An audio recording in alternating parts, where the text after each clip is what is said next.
রব বলে যে দুনিয়াবি কষ্ট তোমাদের কাছে অনেক কিছুই আসবে, কখনো খাবার কষ্ট, কখনো ভয়ের কষ্ট, কখনো শারীরিক কষ্ট, কখনো মানসিক কষ্ট, কখনো পারিবারিক কষ্ট, কখনো সামাজিক কষ্ট।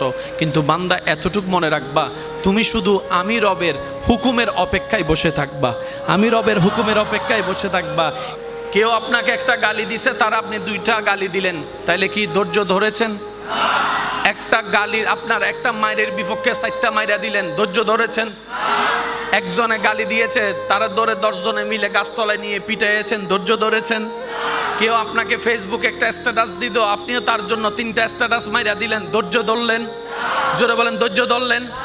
আপনার যখন বিভিন্ন অর্থনৈতিক কষ্ট আসলো, আপনি রবের হুকুমের অপেক্ষা না করে সুদের সাথে লেগে গেলেন, আপনি কি ধৈর্য ধরলেন?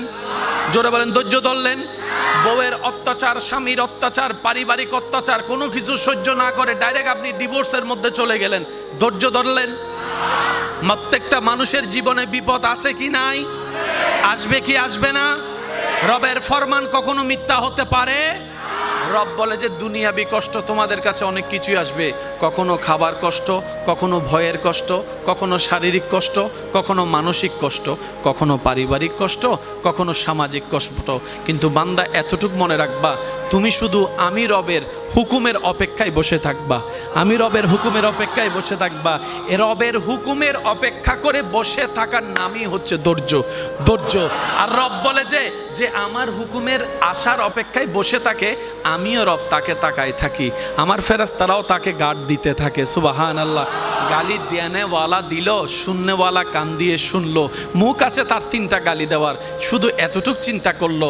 শয়তান বলে যে গালি 3টা দিছে, তুই 6টা দে। তখন ঈমান বলে যে খবরদার, লপকুশাই করিস না, মুখটা খুলিস না, আল্লাহ নারাজ হয়ে যাবে, আল্লাহ নারাজ হয়ে যাবে, আল্লাহ নারাজ হয়ে যাবে। বিচারটা রবের উপর ছেড়ে দিলাম, আমি সবর করে রইলাম আমার রবের হুকুমের অপেক্ষায়। একদিন যায়, 1 সপ্তাহ যায়, 1 মাস যায়, বিভিন্ন ধরনের কষ্টের উপর যখন বান্দা রবের হুকুমের অপেক্ষা করে, যখন ধৈর্যশীল হিসেবে পরিচিত হয়, রবের বান্দাদের ভিতরে যার বলা করাটা, ধৈর্য ধরাটা রবের পছন্দ হয়ে যায়, রব সাথে সাথেই বলে ইন্নাল্লাহ মা'আস সাবিরিন।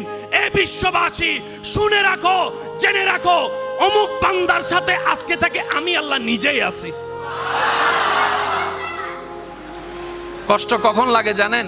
আপনারা বলেন না, বাহিরের মানুষ কষ্ট দিলে মেনে নেওয়া যায়, আপন মানুষ কষ্ট দিলে বেশি লাগে। তো এটাও মানুষ, সেটাও মানুষ, ওরটা